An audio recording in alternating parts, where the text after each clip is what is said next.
New developments tonight in the Veterans Affairs scandal. According to a preliminary report that the VA just released, a VA hospital in Phoenix had 1,700 veterans wait an average of 115 days to receive a primary care appointment. That's not the 226 veterans originally reported by the Phoenix VA. Now, top officials are calling for serious action. These allegations are not just administrative problems. These are criminal problems. It's time for Secretary Shinseki to step down. And if Secretary Shinseki does not step down voluntarily, then I call on the President of the United States to relieve him of his duties, to fire him. Fighting words from Senator John McCain. Here with more is Republican Maryland Congressman and member of the Doctors Caucus, Andy Harris. Congressman, thanks for coming on the show. You are the perfect guest tonight on this blockbuster revelations about the VA tonight. I was shocked. This IG report says that there was systematic problems throughout the system, delaying medical care, manipulating records to hide delays, not just in the handful of hospitals and facilities we've heard about, but all over the country. Are you surprised? And is the senator right that Shinseki should be fired?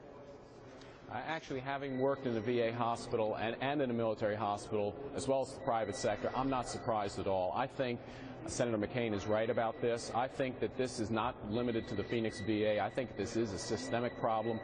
This is just the tip of the iceberg.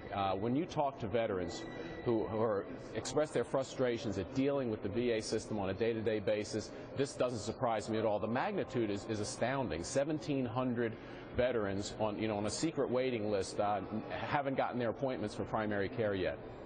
Well, Congressman, here's what Shinseki himself says in regards to this report. He says, I've already placed the Phoenix VA healthcare system leadership on administrative leave and have directed an independent site team to assess scheduling and administrative practices at the Phoenix VA hospital. Is that enough? Well, look, Jerry, if you read the entire report released today, you find out that this problem went back years.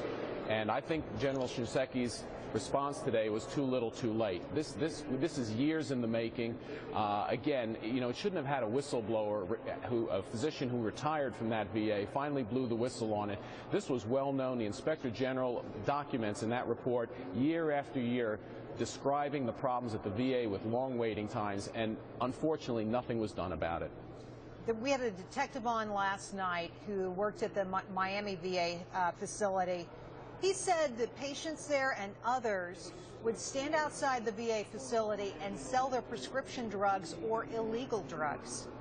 Now, people today saying this is criminal activity going on at these government-sponsored, taxpayer-sponsored facilities.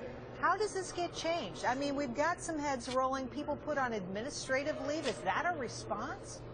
No, I think we have to have a serious discussion about giving veterans the choice of going out of the VA system and getting their entire health care paid through a private plan. The money is there. The average expenditure for veteran is high enough that we can actually buy them the equivalent of a federal employee health benefit plan policy, pay the entire premium, plus the government subsidy, and give every veteran a private health care plan. We really have to begin to look at that kind of alternative to just expanding the VA system and trying to fix what's really badly broken. I look at this and I think if you like the VA, you're going to love Obamacare, because that's what we're looking at, putting everybody on a federally sponsored health care program. But Congressman Harris, before you go, I just see converting these people to private plans as just a host of administrative headaches too. How do the doctors have any background on these people? How do they get paid? What's the system for checks? It seems to me like a very high hill to climb. No.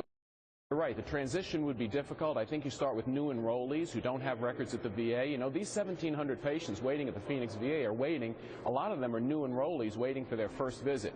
Look, give them their first visit and the rest of their health care out of the VA, and then go into our Priority 1 veterans and offer them the choice, and then gradually, as you unload the VA system, the people who remain in the system may, in fact, get better quality care. The whole thing is just a tragedy. These are our nation's heroes. We have to do better than this. Congressman Harris, thanks for coming on and sharing your expertise on this. I appreciate it.